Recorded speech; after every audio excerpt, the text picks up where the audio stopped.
दोस्तों आज हम बात कर रहे हैं BA LLB honours fourth semester end semester examination environment law के पेपर की। एनवायरनमेंट लॉ का आज हम पेपर देखेंगे और इससे पहले अगर आपने अभी तक चैनल सब्सक्राइब नहीं किया तो सब्सक्राइब कर लें, क्योंकि LLB और जुडिशरी से रिलेटेड पेपर आपको इस चैनल पर मिलेंगे। तो शुरू करते हैं। तो सबसे पहला ऑब्जेक्टिव क्वेश्चन है कि how many sections are there in the environment protection act. पर्यावरण संरक्षण अधिनियम 1986 में कुल कितनी धाराएं हैं? तो इसका राइट आंसर है option number 26, option number C 26। Next question है what are human reasons of water pollution. Option है domestic effluent, sewage, agriculture effluent या ऑल ऑफ दीज। तो इसका राइट आंसर है all of these. Next question है कि विश्व पर्यावरण दिवस कब होता है? ऑप्शन है 5 जून, 15 मई, 26 जून या 2 अक्टूबर। तो इसका राइट आंसर है 5 जून। तो ये मैं आपको BA LLB ऑनर्स का पेपर सॉल्व करवा रहा हूँ, जो LLB के लिए भी रहता है। तो यह एनवायरनमेंट लॉ का पेपर फोर्थ सेमेस्टर वालों के लिए। अगर आप BA LLB ऑनर्स में हैं तो फोर्थ सेमेस्टर में है, और LLB में है तो फर्स्ट या सेकंड सेमेस्टर में एनवायरनमेंट लॉ रहता है। और क्वेश्चन है next, the world environment day is celebrated on. तो यह 5 जून है। नेक्स्ट है एजेंडा 21 संबंधित है। Agenda 21 is related with. Option है पॉवर्टी, हेल्थ, फाइनेंशियल रिसोर्सेस या ऑल ऑफ दीज। तो ऑल ऑफ दीज इसका राइट आंसर है। नेक्स्ट क्वेश्चन पूछा गया था कि the water prevention and control pollution act was enacted in the year.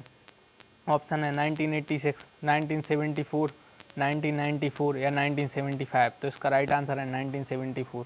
और यह क्वेश्चन रिपीट होते हैं। नेक्स्ट क्वेश्चन है वायु प्रदूषण निवारक एवं नियंत्रण अधिनियम में कुल कितनी धाराएं हैं? ऑप्शन है 50, 51, 53 या 54। तो इसका राइट आंसर है 54। नेक्स्ट क्वेश्चन है काफ़ी इंपॉर्टेंट है और कई बार आया है, टॉर्ट में भी है कि the principle of strict liability is laid down in which case.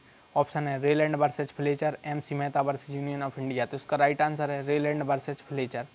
Next question है कि Kyoto conference was held in which year. Kyoto conference कब हुई थी? यह 1997 में हुई थी। नेक्स्ट क्वेश्चन है मॉन्ट्रियल प्रोटोकॉल 1987 का मुख्य उद्देश्य क्या था? तो इसका उद्देश्य था ओजोन परत का संरक्षण।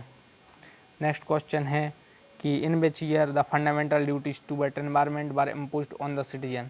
राइट आंसर है 1976। अब बात करते हैं नेक्स्ट क्वेश्चन की। तो explain the classification of pollution. Explain प्रदूषण के वर्गीकरण को समझाना था, और 4 मार्क्स के यह क्वेश्चन है। 4 क्वेश्चन करने हैं, 5-5 मार्क्स के थे। तो नेक्स्ट क्वेश्चन था explain the purpose for establishing sanctuaries. अभ्यारण्य स्थापित करने के उद्देश्य बताइए। नेक्स्ट क्वेश्चन था पर्यावरण प्रदूषण को रोकने के विभिन्न उपायों को बताइए। Discuss the various measures to control the environment pollution. उसके बाद था discuss the various provisions of Indian constitution relating to environment protection. मतलब पर्यावरण संरक्षण से संबंधित भारतीय संविधान के विभिन्न प्रावधानों की विवेचना कीजिए। जैसे आर्टिकल 21 आ जाएगा, 21 जिसमें डील किया गया है कि पर्यावरण का संरक्षण भी है। अब बात करते हैं नेक्स्ट क्वेश्चन की। नेक्स्ट क्वेश्चन देखते हैं कि किस प्रकार का है।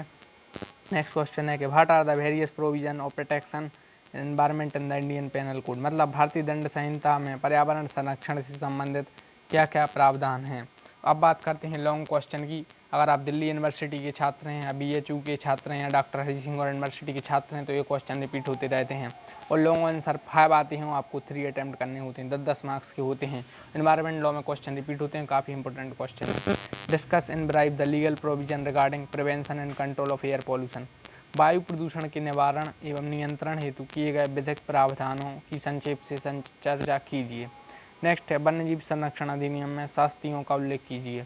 Describe the penalties under the wild life protection act. ये क्वेश्चन मैं डिटेल में इसलिए नहीं करवा रहा हूँ क्योंकि वीडियो काफ़ी बढ़ जाएगी। नेक्स्ट वीडियो में डिटेल में क्वेश्चन करवाऊँगा।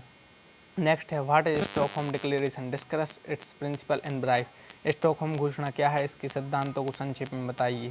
नेक्स्ट है राज्य जल प्रदूषण नियंत्रण बोर्ड के गठन पर प्रकाश डालिए। Throw light on the constitution of state water pollution control board. उसके बाद है राष्ट्रीय हरित प्राधिकरण अधिनियम 2010 के मुख्य उद्देश्यों का उल्लेख कीजिए। इसका explain the main objectives of the national green tribunal act 2010।